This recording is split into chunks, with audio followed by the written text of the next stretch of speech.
ప్రార్థిస్తున్నాము తండ్రి. ఆమేన్. మత్తయి అనగా దేవుని వరము అని అర్థం.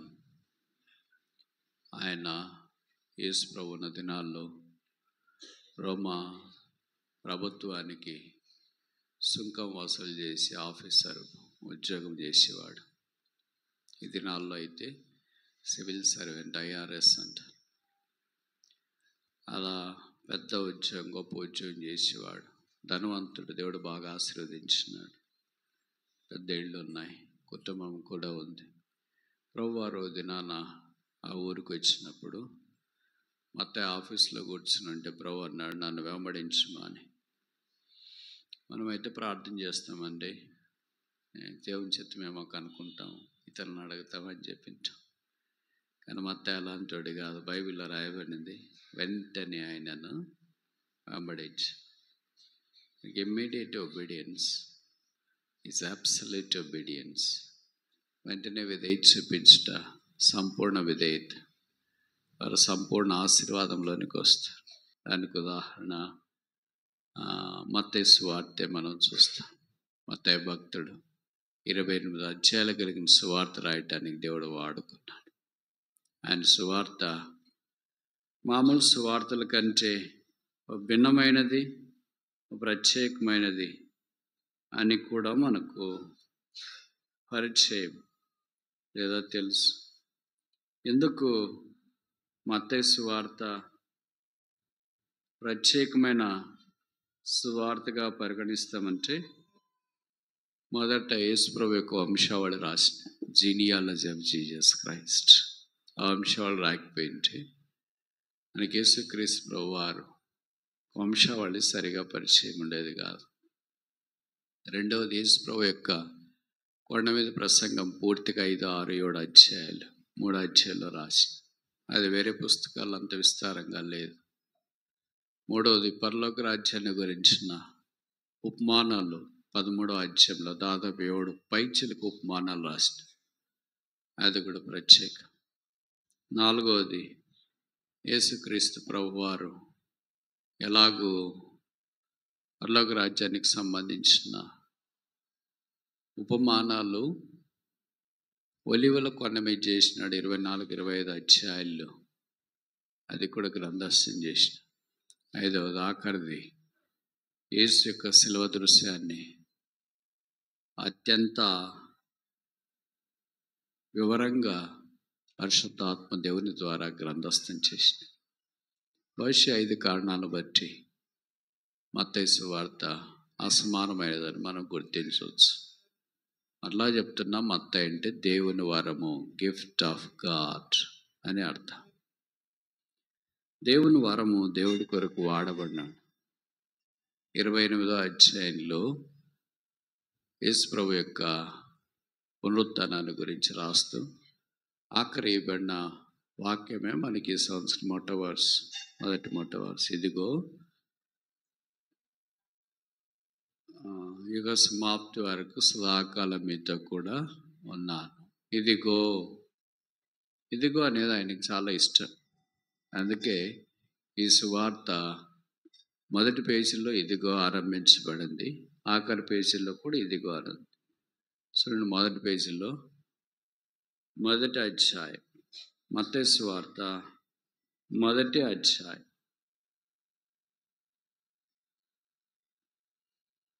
20వ వచనం, చాప్టర్ 1 verse 20. అతడు ఈ సంగతులను గూర్చి ఆలోచించుకొనిచుండగా ఇదిగో ప్రభు దూత, అక్కడ ఇదిగో ఆరంభించబడి మత్తయి సువార్త 28:20, ఇదిగో నేను ఇదిగో అంటే అర్థం ఏంటంటే, మన మాదిరి మబ్బుగా, డల్గా, సోమర్లుగా ఉంటే ఇది చూడండి అని అర్థం. లుక్, బిహోల్డ్, ఇది చూడండి అని అర్థం. కనుక పరిశుద్ధాత్మ దేవుడు ఈ చాలా సందర్భాల్లో ఈ సువార్తలో రాశాడు. దాంట్లో మీకు తెలిసింది ఒకటి చెప్పండి. ఒకటి కూడా తెలియదు మత్తయి సువార్తలో. సరే, బైబిల్ అన్న చూసి చెప్పండి. Very good. ఇదిగో ఈయన నా ప్రియకుమారుడు, ఈయన యందు నేను ఆనందించున్నాను. ఇదిగో ఇదిగో అనే మాటలు తరచు ఇక్కడ కనిపిస్తాయి. మీకు తెలుసో తెలీదో 50 సార్లు 50 టైమ్స్.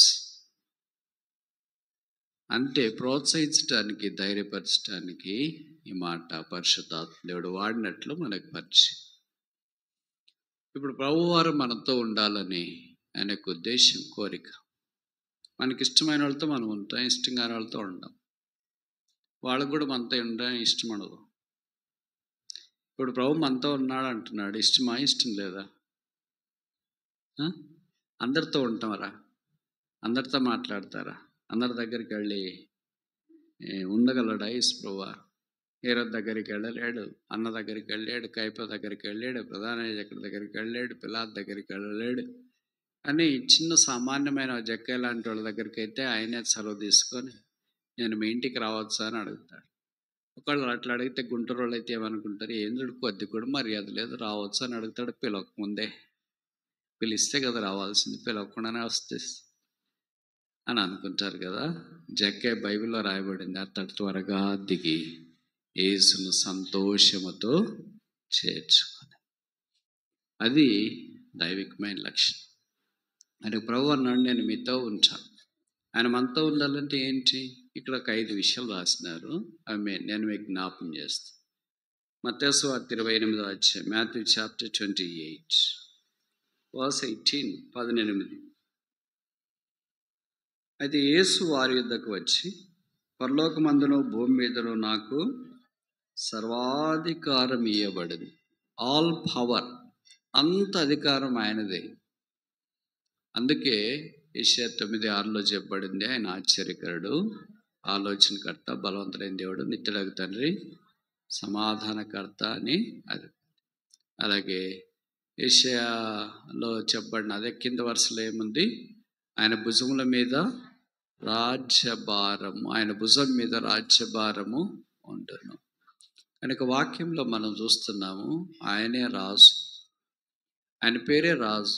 అందుకని ఇక్కడ రాశారు కదా, మత్తయి 2లో తూర్పు దేశపు జ్ఞానులు వచ్చి ఆయన అడిగినారు, where is he that is Born king of juice? రాజుగా పుట్టినవాడు ఎక్కడ?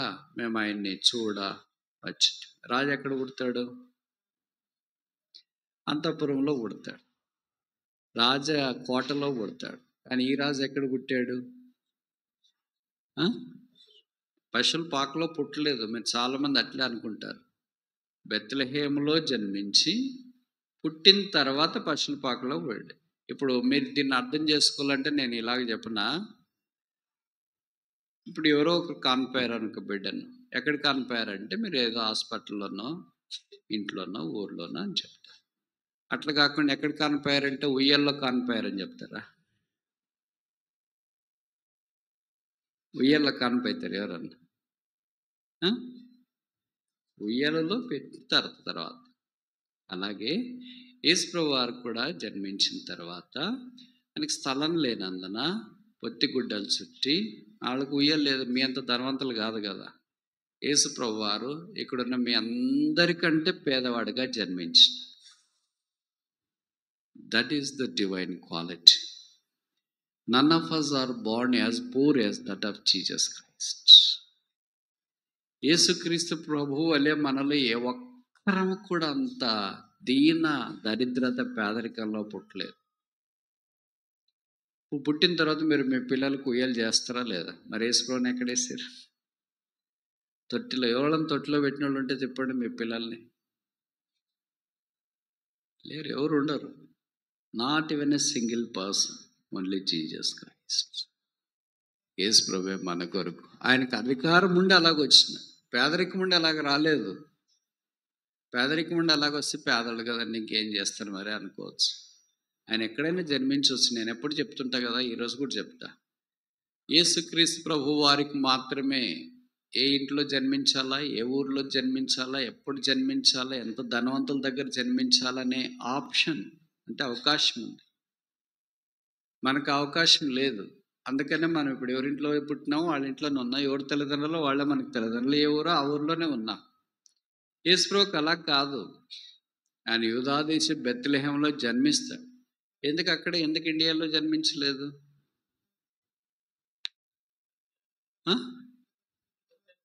Very good. ప్రపంచానికి సెంటర్. ప్రవచనం రాయబడింది ఏంటంటే యూదాదేశ బెత్లెహేంలో ఆయన జన్మిస్తాడు. ప్రవచనం నెరవేర్పు ప్రకారం ఆయన యూదాదేశ బెత్లెహేములో జన్మించాడు. మనుషులు చెప్పేది ఏంటంటే ఆ ప్రవచనం గురించి చెప్పకుండా వాళ్ళు ఇప్పుడు యేసుప్రభు వెలుగై ఉన్నాడు కదా, యోహాను రాసిన మొదటి పత్రిక 1:5 గాడ్ ఈజ్ లైట్, దేవుడు వెలుగై ఉన్నాడు అని చెప్పబడింది. మీ ఇంట్లో రాత్రిపూట కరెంటు పోయింది అనుకో, ఇప్పుడైతే మీరు మొబైల్ ఫ్లాష్ ఆన్ చేస్తారు. ఆ మొబైల్ ఫోన్ ఫ్లాష్ లేనప్పుడు ఏం చేసేవాళ్ళంటే దీపం కానీ ప్రవత్తి కానీ వెలిగించి ఎక్కడ పెడతారు? ఎక్కడో ఒక మూలకు పెట్టరు. ఎక్కడ పెడతారు? మధ్యలో పెడతారు. ఎవరైనా మూలకు పెట్టినా కూడా ఏంటి రండి మూలకు పెట్టావు, ఎలాగెట్ట వస్తుంది, ఇక్కడ అన్నం ఎట్ట తినాలా, ఇదేంటి పని చేసుకోవాలి, అటు పని చేసుకోవాలా, కనుక ఇది సెంటర్లో మధ్యలో పెట్టండి అంటారు. అంటే మధ్యలో దీపం ఉన్నప్పుడు వెలుగు సమానంగా వ్యాపిస్తుంది. అలాగే యేసుప్రభు వారి యూదాదేశ బెత్లెహేము ప్రపంచానికి కేంద్ర బిందువు. ఆయన అక్కడ ఉద్భవించడం ద్వారా ప్రపంచానికి ఆయన వెలుగు. గాడ్ ఈజ్ లైట్, దేవుడు వెలుగై ఉన్నాడు. ఆ వెలుగైన యేసుప్రభు ప్రపంచాన్ని ప్రేమించి పాలిస్తున్నాడు. ఈ మధ్యాహ్నం జ్ఞాపకం చేస్తున్నాం, మరలా ఇంకెవరైనా యేసుని అంగీకరించకపోతే యేసు పాపుల రక్షకుడు, సర్వలోకానికి అధిపతి, మానవుడికి భూమి మీదకి దిగి వచ్చినాడు. నీ కొరకే జన్మించినాడు, నీ కొరకే జీవించినాడు, నీ పాపాలు మోసుకోవటానికే శిలువ మీదకి వెళ్ళాడు, శిలువలో రక్తం కార్చినాడు, చనిపోయాడు, సమాధి చేయబడ్డాడు, తిరిగి 3వ దినాన లేచినాడు. యేసు రక్తం ప్రతి పాపం నుండి మనల్ని కడిగి పవిత్రులుగా చేస్తుంది. ప్రభువా నీ యేసునందు విశ్వాసం ఉంచు, అప్పుడు నీవును నీ ఇంటి వారును రక్షణ పొందేదరు. ప్రభు వారు కొత్త సంవత్సరం నీకు ఇచ్చిన, ఎందుకంటే ఫుల్గా తిని దండికి నిద్రపోమని కాదు, బాగా పంటలు పండిమని, ఉద్యోగం చేయమని, డబ్బులు సంపాదించి, అది ఎంత తర్వాత మొదటి ఏంటంటే యేసును అంగీకరించకుండా ఉంటే ఈ దినం యేసు ప్రభుని అంగీకరించమని, పాపక్షమాడు మార మనసు పొందమని. రెండవది యేసు ప్రభుని అంగీకరించింటే యేసు ప్రభు కొరకు మంచి సాక్షులుగా జీవించాలని దేవుడు ఆయుష్ పొడిగించిన దయాకిరీటం అనుగ్రహించిన. ఇది మామూలే, నేను బాగా ఆరోగ్యంగా ఉన్నాను కనుక నాకు కొత్త సంవత్సరం వచ్చింది, రోగస్తులు చనిపోయినారు కాదు. ఆరోగ్యంగా ఉన్నవాళ్ళు కూడా చాలామంది చనిపోయినారు. బిల్టప్లు 6 4 ప్యాక్ జిమ్ముకు పోయి చచ్చిపోయినారు. మీకు తెలుసు కదా, తెలుసా తెలియదు? జిమ్ముకు పోయి మామూలు ఎవడన్నా జిమ్ముకు పోయినోడు చచ్చిపోతాడు? ఎప్పుడు లేదు చరిత్రలో జిమ్ముకు పోయి చచ్చిపోయిన వాళ్ళు. ఇప్పుడే జిమ్ముకు పోయి చచ్చిపోయినారు. పడుకొని చనిపోయే వాళ్ళ చరిత్ర ఉంది, గుండె నొప్పి వచ్చి చనిపోతారని. తర్వాత ఇంక వేరే పనులు చేస్తే చనిపోయిన వాళ్ళ చరిత్ర ఉంది, కానీ జిమ్ముకు పోయి చచ్చిపోయిన వాళ్ళు కూడా చరిత్ర. ఆడతా చచ్చిపోయినారు కొంతమంది బ్యాడ్మింటన్ గ్రౌండ్లోకి వెళ్ళి. ప్రభు మనకు అవకాశం ఇచ్చిన, ఎందుకంటే ఆయన యందు విశ్వాసం ఉంచాలి కనుక. ప్రభు ఆయన యేసునందు విశ్వాసం ఉంచుము, అప్పుడు నీవును నీ ఇంటి వారును రక్షణ పొందుతారు. ఆయనకు రక్షించే శక్తి ఉంది. ఆల్ పవర్ ఈజ్ గివెన్ అంటు మీ. లోకంలో నాకు సర్వాధికారం, పరమందును భూమి మీదను అధికారం ఉంది. రెండవది చూస్తామా? 28వ అధ్యాయం మత్తయి సువార్త 19వ వచనం. కాబట్టి మీరు వెళ్ళి సమస్త జనులను రక్షించండి అని చెప్పలే, అది తేలికేమో. మేక్ ఆల్ మెన్ డిసైపుల్, సమస్త జనులను శిష్యులుగా చేయండి. ఇప్పుడు మీరు యేసుప్రభు శిష్యులు కాదా? నేను మాత్రం కాదు, మీరు శిష్యులు కదా. వెరీ గుడ్, చాలా మంచివాళ్ళు. అందుకే మీరు బేతిల్లో పత్తిపాడంటే ఏం చాలా డీప్ బిలీవర్స్, స్ట్రాంగ్ బిలీవర్స్. శిష్యుడు అంటే అర్థం ఏంటి? చాలా నిర్వచనాలు ఉన్నాయి బైబిల్లో. ఒకటేంటంటే అనదినము తన శిలువను ఎత్తుకొని ఆయనను వెంబడించేవాడు. తల్లినైనను తండ్రినైనను వారందరినీ యేసు ప్రభు కంటే తక్కువగా చూసేవాడు. ఈ నిర్వచనాల అర్థం దగ్గరికి మనం వచ్చినప్పుడు నాకు తెలిసి నేనేమి ఉండను దాంట్లో. మీరు ఉన్నామని ఇందాక చెప్తున్నారు కదా, మేము శిష్యులని. పాటలు కూడా పాడుతుంటాం, యేసు ప్రభు శిష్యులంగా విశ్వాసముతో సాగేదమని. ఎవరో భక్తులు రాసినారు, వాళ్ళు పాడుతుంటే నువ్వు కూడా పాడేస్తున్నావు. నువ్వు శిష్యుడు కాదు, రక్షణ పొందినావు, కొడుకు కూతురు అంతే. శిష్యుడు అంటే గురువు ఏం చెప్తే అది వినేవాళ్ళు, గురువు కొరకు ప్రాణాన్ని పెట్టేవాళ్ళు, గురువు వల్లే జీవించడానికి ఇష్టపడేవాడు. ఆ గురువు ఒక్కడే, ఆయన పేరే యేసుప్రభు. మరి ఆయన చెప్పినట్లు మనం వింటామా? మామూలుగా వినం కదా. ఆయన ఏం చెప్తే అది వ్యతిరేకంగా చేస్తుంది. కనుక మీరు సమస్తం కొంతమందిని చేయండి అంటే పర్లేదు. యేసుప్రభు 3.5 సంవత్సరాలు ఎంతమంది శిష్యులు చేశాడు? 70 మంది ఉంటే 58 మంది వెళ్ళిపోయారు మన టైపు, మిగతా 12 మంది మిగిలినారు మీ టైపు. ఆ 12 మందిలో చివరికి శిలువ దగ్గర కూడా ఒకళ్ళు పరిగెత్తిపోయారు, 11 మంది మిగిలారు. ఆ 11 మందితో ఆయన భూమిని తలకింది. 11 మందితో 2000 సంవత్సరాల క్రితం భూమిని తలకిందులు చేస్తే, ఇప్పుడు మరి మీరు అందరు శిష్యులు అన్నారు కదా, 200 మంది ఉంటే మరి భూమి తలకిందులు కావాలి కదా. కావట్లేదండి, మనమే తలకిందులు అయిపోతున్నాం, షుగర్ బీపీ వచ్చి. ఏది కరెక్ట్? బైబిల్ కరెక్టా, మనం చెప్పేది కరెక్ట్? మీరు సమస్త మనుషులను శిష్యులనుగా చేయండి. ఇది ప్రభువారు మనకు అనుగ్రహించిన అవకాశం. ఆల్ పీపుల్, అందరూ రక్షణ పొందాలని ప్రార్థన చేస్తాం మనం, బాగుంది అందాక. కానీ అందరూ రక్షణ పొందిన వాళ్ళందరూ శిష్యులు కావాలంట. ఇది రెండో మెట్టు, ఇదే టఫ్. అందరు రక్షణ పొందటానికే అవకాశం కనపడట్లేదు మనకు. ఒకవేళ అవకాశం మనకు కనిపించినా అందరు శిష్యులు అంటే పేతురులాగా, యోహానులాగా, యాకోబులాగా, మత్తయిలాగా, ఆ టైపా? మనం ఏ టైప్ మీరు చెప్తారని నేను చెప్పాలా?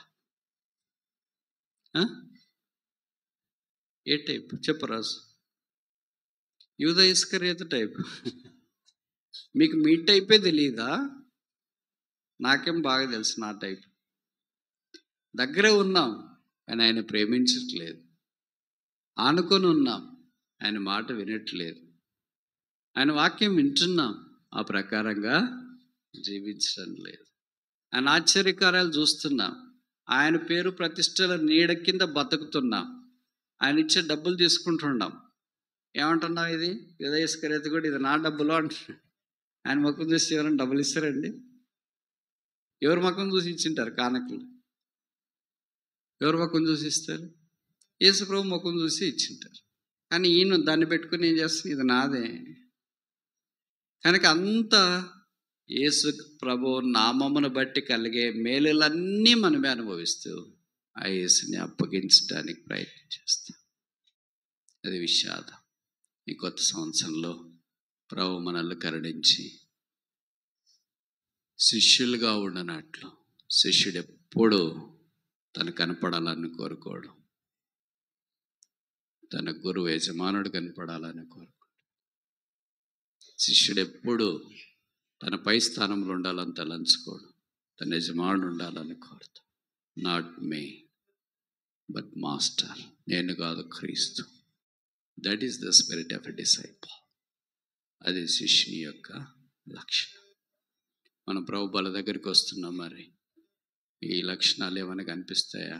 నాకు మాత్రం లేదు, శిష్యుడు అంటే చాలా భయమే వస్తుంది. ఎంత, అందుకే ఇంగ్లీష్లో అంటారు, a disciple is a one who brought into the discipline. శిక్షణలోనికి వచ్చిన వాడు శిష్యుడు అంట. ఇంకోసారి చెప్పనా?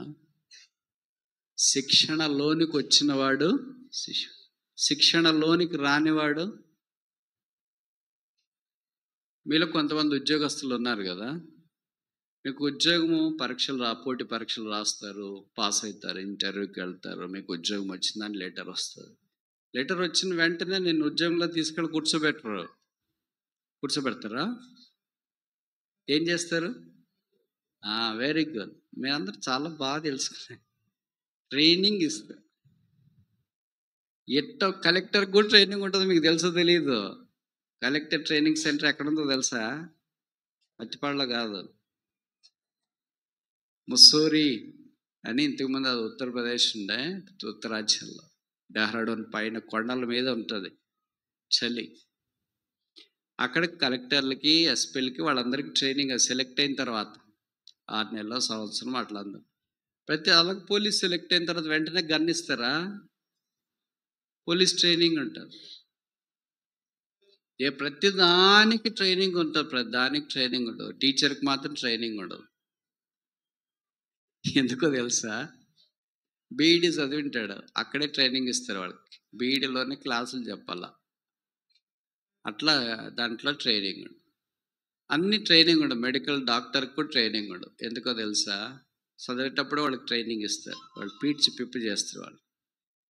ఇలాగూ కొన్ని చదువుకునేటప్పుడే ట్రైనింగ్ వచ్చింది అనుకున్నది, కానీ మిగతా దానికి అంతా ట్రైనింగ్.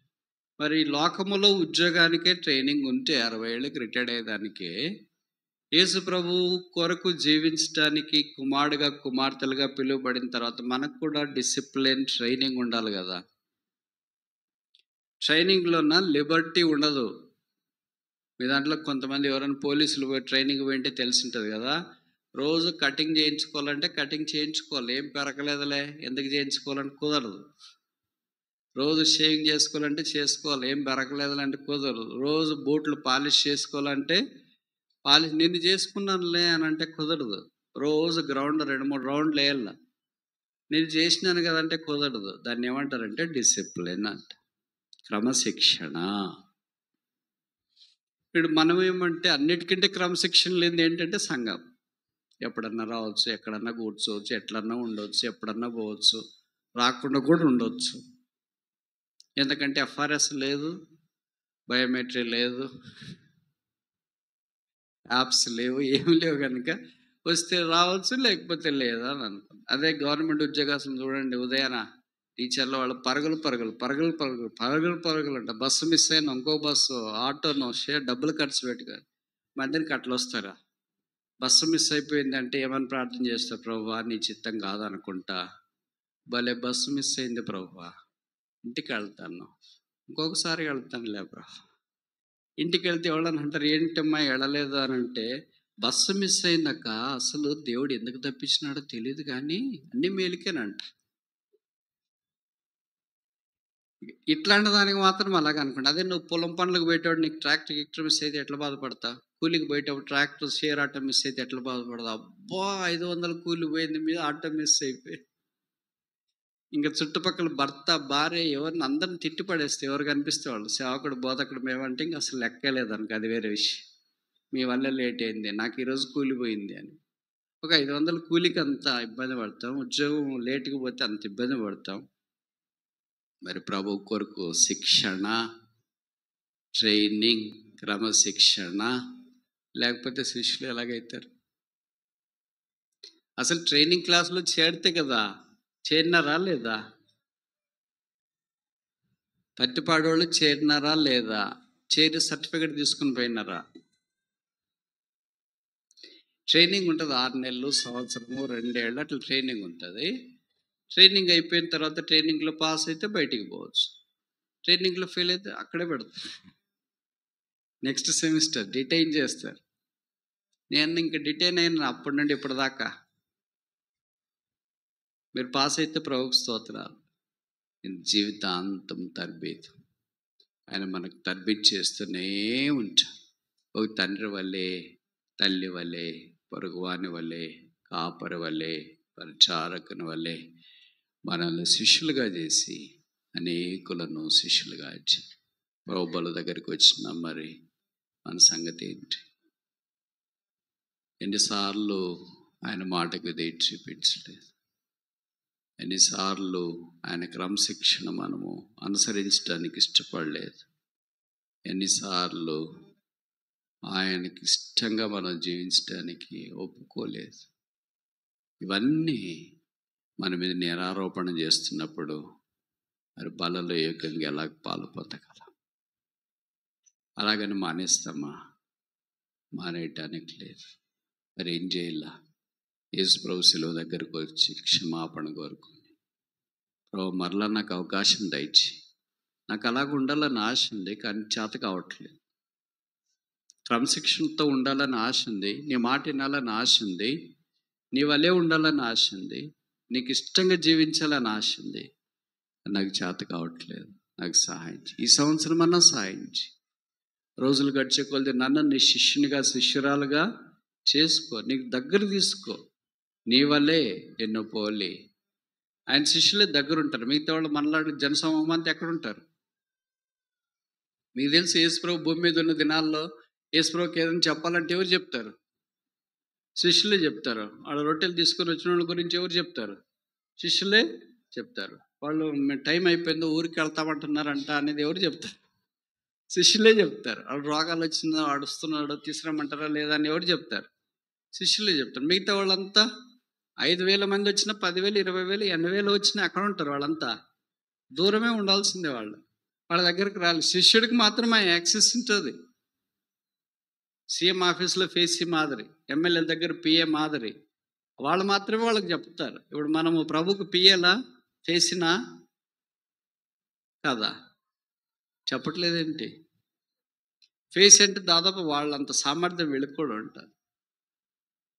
ప్రభు మనల్ని శిష్యులుగా చేయాలని ఇష్టపడ్డాడు. మూడోది చూస్తామా? మత్తయి సువార్త 28:19. తండ్రి యొక్క కుమారునికి పరిశుద్ధాత్మ నామంలోనికి వారికి బాప్తిస్మం ఇచ్చు ద పర్పస్.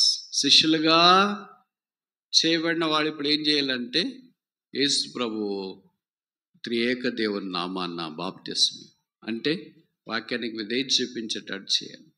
ఇంకెవరైనా మీలో రక్షణ పొందకుండా ఉంటే ఇది నా యేసు ప్రభుని అంగీకరించి రక్షణ పొందండి. రక్షణ పొందిన వాళ్ళు బాప్తిస్మంలో సాక్ష్యమేయండి. పర్లేదులే, వాళ్ళు ఒప్పుకోవట్లేదు, వీళ్ళు ఒప్పుకోవట్లేదు, బాప్తిస్మం తీసుకుంటే చాలా కష్టాలు వస్తాయంట అని అనుకునే వాళ్ళు కూడా ఉన్నారు. యేసు ప్రభుని నమ్ముకుంటేనే కష్టాలు వస్తాయి. ఇంకోసారి చెప్పనా? అయ్యో అయితే యేసు ప్రభుని నమ్ముకుంటే కష్టాలు పోతాయి అనుకున్నామే, కష్టాలు వస్తాయని చెప్తున్నారు. పోతాయి. అదొక సైకిల్. యేసు ప్రభువే చెప్పాడు యోహాను సువార్త 10:10లోన, లోకంలో మీకు ye shall have tribulation in the world, but be of good cheer, for I have overcome the world. నేను లోకమును జయించున్నాను కనుక మీరు ధైర్యంగా ఉండండి. కనుక ప్రభు కొరకు ఆ కష్టాలన్నీ భరించడానికి సిద్ధంగా ఉన్నారు. మరి అలాగ బాప్తిస్మం తీసుకోకుండా ఎంతకాలం ఉంటాం? ఉందాంలే అంటారు. వాళ్ళకి ఎవరు గుర్తొస్తారంటే యేసు ప్రభు సిలువ వేయబడినప్పుడు కుడివైపున ఉన్న దొంగ గుర్తొస్తారు. వాళ్ళకి కుడివైపున ఉన్న దొంగ ఏమైనా బాప్తిస్మం తీసుకున్నాడా అని. నువ్వేం దొంగ? ఏ ఊరు దొంగ? నిన్నేం సిలువేశారా? ఏ ఊర్లో వేసారు? నువ్వేం యేసు ప్రభుతో పాటు సిలువ వేయబడ్డావా? లేదుగా. నువ్వు చాలా స్వేచ్ఛగా ఉన్నావు, సంతోషంగా ఉన్నావు, నీకు అవకాశాలు ఉన్నాయి బాప్తిస్మం తీసుకోవటానికి. ఆయన అంటే సిలువ మీద నుండి దిగి బాప్తిస్మం తీసుకోవటానికి అవకాశం లేదు కనుక ఆయన తీసుకోలేదు. దిగి అవకాశం తీసుకోవటానికి ఆయనకి మానశిక్ష రద్దు చేసి క్షమాభిక్ష పెట్టింటే నాకు తెలిసి ఆయన బాప్తిస్మం తీసుకొని మీ ఊరికి స్పెషల్ మీటింగ్కి వచ్చింటాడు. ఆయనకి అవకాశం లేవు. అందరికీ అవకాశం ఉండకపోవచ్చు. ఇప్పుడు పడక మీద ఎవరో ఉన్నారు ఐసీయూలో, పడక మీద ఉన్నారు హాస్పిటల్లో, వాళ్ళు రక్షణ పొందినారు అనుకో, మీరు వెళ్ళి సువార్త చెప్తే వాళ్ళు బాప్తిస్మం తీసుకునే అవకాశం లేదు. వాళ్ళు ముంచేకి రాదు, తేల్చేకి రాదు. అలాంటి వాళ్ళ విషయం మినహాయింపు ఉంది. కానీ నీకు అన్నీ ఉండి మునగటానికి అవకాశం ఉండి, మీ ఊర్లో చెరువులు ఉండి, రక్షణ పొందటానికి యేసు ప్రభు యొక్క ప్రేమ వార్త ప్రకటించబడినా కూడా నువ్వు అవిధేయత చూపిస్తూ పర్లేదులే. కొంతమంది చెప్తారు మా ఆయన కూడా రక్షణ పొందేటట్లు ప్రార్థన చేయండి, ఇద్దరు కలిసి ఒకేసారి తీసుకుంటామని. మీరు ఇద్దరు ఒకేసారి పుట్టారా? ఎప్పుడు పుట్టారు? చెప్పరేంటి? నేను అడిగే ప్రశ్నకు జవాబు చెప్పండి. మౌనంగా ఉండొద్దండి. మీకు అన్నీ తెలుసు, తెలియనట్లు ఉండొద్దండి. ఎప్పుడో వేరే కాలంలో పుట్టారు. ఆమె ఎక్కడో ఊర్లో పుట్టింది, ఈయన ఎక్కడో ఊర్లో పుట్టాడు. భౌతికమైన పుట్టుడు మీ ఇద్దరు ఒకటే కాదు కదా. ఏదో ఊర్లో పుట్టారు. మరి ఆత్మీయంగా కూడా ఇద్దరిని ప్రభు వేరు వేరు విధానాలుగా దర్శించి రక్షించిండొచ్చు.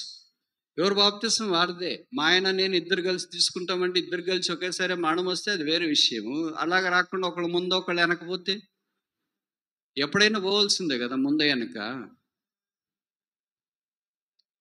కష్టంగా నేను చెప్పే మాటలు చాలామంది అనుకుంటూ ఉంటారు. అది ఇంకా మా దగ్గరకు వచ్చి చెప్తారు, బ్రదర్ మేమిద్దరు కలిసి ఒకేసారి బాప్తిసం తీసుకోవాలనుకుంటున్నాం, మీరు ప్రార్థన చేయండి అని. ప్రార్థన చేయండి అంటే ఏమని అర్థం తెలిసిన? నేను ఇలాగ చెప్పనా, గాలి పీల్చుకోవాలనుకుంటున్నాం బ్రదర్, ప్రార్థన చేయండి అని. భోజనం చేయాలనుకుంటున్నాం బ్రదర్, ప్రార్థన చేయండి అని. గాలి పీల్చుకునేది ప్రార్థన చేయాల్సింది కాదు, అది చేయవలసిన బాధ్యత. భోజనం బాధ్యత, నీళ్లు తాగేది బాధ్యత, అలాగే రక్షణ పొందేది బాధ్యత, బాప్తిసం తీసుకునేది బాధ్యత, వాక్యం చదివేది బాధ్యత, మందిరానికి వచ్చేది బాధ్యత, ప్రభుని సేవించేది బాధ్యత. These are all common things. రోజు మనం చేసే అనుదిన కార్యక్రమాల మాదిరి ఆత్మీయమైన కార్యక్రమాలు ఇవి. కనుక ప్రభు బల దగ్గరికి వస్తున్నప్పుడు ఈ విషయాల్లో కూడా దేవుని మాటకు విధేయత చూపించడానికి ఇష్టపడదు. 4వ చూస్తామా, 28వ అధ్యాయం మత్తయి సువార్త 28, 20వ వచనం. నేను మీకు ఏ ఏ సంగతులను ఆజ్ఞాపించుతునో వాటన్నిటినీ గైకొనవలనని వారికి, ద ప్రీచింగ్, ఆయన ఆజ్ఞాపిస్తాడు. ఇది ఆజ్ఞ. ఆజ్ఞలు వేరే, ఉపదేశం వేరే. ఓకేనా? ఉద్యోగం చేసేవాళ్ళకి తెలిసి ఉంటుంది కదా, గవర్నమెంట్ ఏదైనా ఒక రిలీజ్ చేస్తారు, దాని పేరే గవర్నమెంట్ ఆర్డర్. కింద సంతకం పెట్టేటప్పుడు బై ఆర్డర్ అని పెట్టింటారు, అది ఆజ్ఞ, చేయాల్సిందే. అలా కాకుండా సలహాలు ఇస్తుంటారు. సలహాలు అంటే పేపర్లన్నా కోవిడ్ వచ్చినప్పుడు చేయొచ్చు, చేయకూడదు, అవి సలహాలు, అది ఆజ్ఞేయం కాదు. రోగం వచ్చినప్పుడు చేయొచ్చు, చేయనివి, ఈ సలహాలు, ఇవి ఆజ్ఞలు కాదు. ఆర్డర్ అని అంటే అది ఆజ్ఞ, ఆ ప్రకారం చేయాల్సిందే, చేయకపోతే దాని తర్వాత శిక్షార్హం. కానీ ప్రభువారు కూడా వాక్యం చెప్తున్నాడంటే, ఆయన మనకు బోధించింది ఆజ్ఞ, వాక్యం ఆజ్ఞ, దేవుని ఆజ్ఞ. పాత నిబంధనలో 10 ఆజ్ఞలు, కొత్త నిబంధనలోకి వచ్చిన తర్వాత బైబిలే ఆజ్ఞ. ఈ ఆజ్ఞలు మనం గైకోవాలంటే ఇతరులకు బోధించాలి.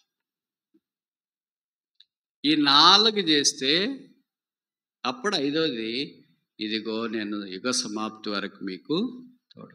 మనమేమనుకుంటామంటే పైన 4 వదిలేసి కింద తోడుకుంటాడంట, సినిమాకు పోతామా? అట్లా కుదరదు.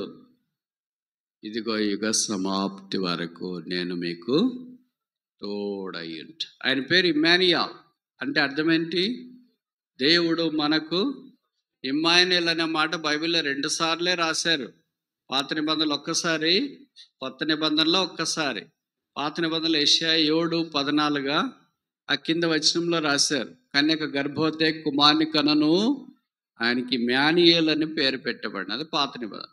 కొత్త నిబంధనకు వచ్చిన తర్వాత ఒకే ఒకసారి రాశారు. మత్తయి సువార్త 1వ అధ్యాయం 22-23 వచనాల్లో మనం చూస్తాం కదా, తన ప్రజలను ఆయన వారి పాపల నుండి రక్షించిన కనుక ఆయనకి యేసను, భాషాంతరం దేవుడు మనకు తోడని, ఇమ్మానుయేల్. మొదటి రక్షకుడు, మొదటి యేసు అయితే తర్వాత ఇమ్మానుయేల్ అవుతాడు. యేసు కాకుండా ఇమ్మానుయేల్ కాడు. అంటే రక్షణ పొందకుండా దేవుడు మనకు తోడై ఉంటాడంటే కుదరదు. మీరు యేసు ప్రభువుని అంగీకరించకుండా, పాప క్షమాపణ పొందకుండా, మారమనసు పొందకుండా, బాప్తిసం పొందుకోకుండా, యేసుక్రీస్తు ప్రభు యొక్క కుమారుడుగా కుమార్తెగా చేయబడకుండా ఉంటే ఈ మొట్ట వరుసతో ఈ వాగ్దానంతో నీకేం సంబంధము లేదు.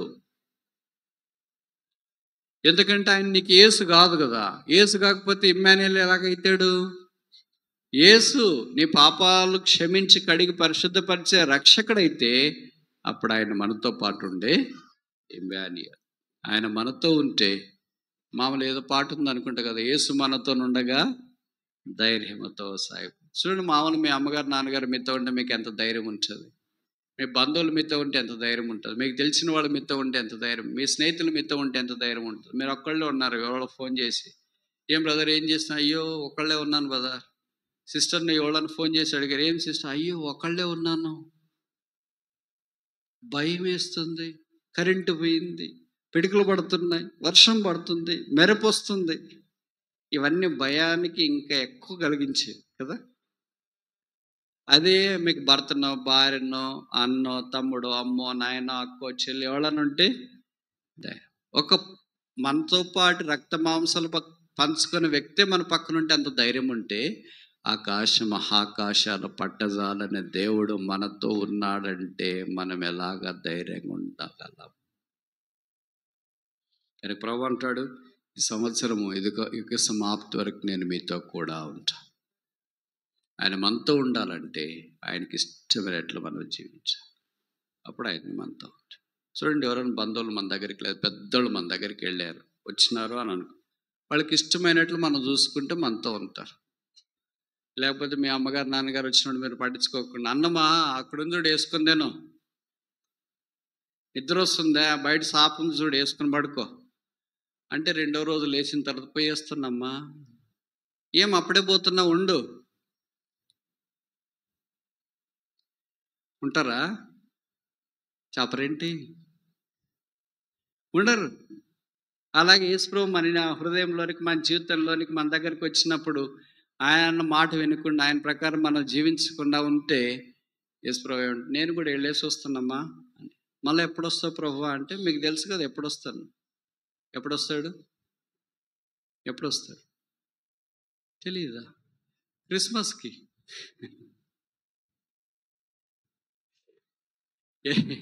యేసుప్రభు క్రిస్మస్కి వచ్చి వాచ్మెన్ సర్వీస్ దాకా ఉండేసి మళ్ళీ ఆయన ప్రకారం మనం జీవిస్తే మళ్ళీ మనతో ఉంటాడు.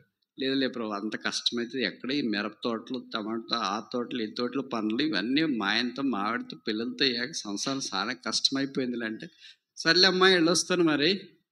Okay Prabhu, all the best, happy journey, take care, bye, see you next Christmas. అట్లా కొంతమంది జీవితాల్లో ఉంటాడు ఆయన.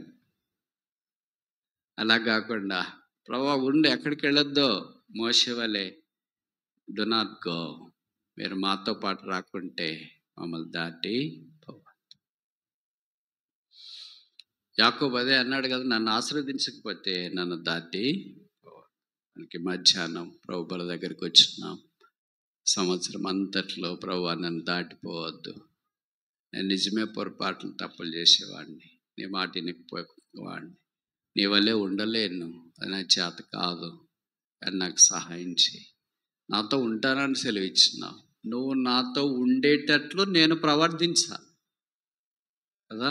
ప్రభువుల దగ్గరికి వెళ్ళినప్పుడు మనల్ని మనమే యేసు రక్తం చేత కడగబడి, పరిశుద్ధపరచబడి, యోగ్యంగా పాల్గొంటాం.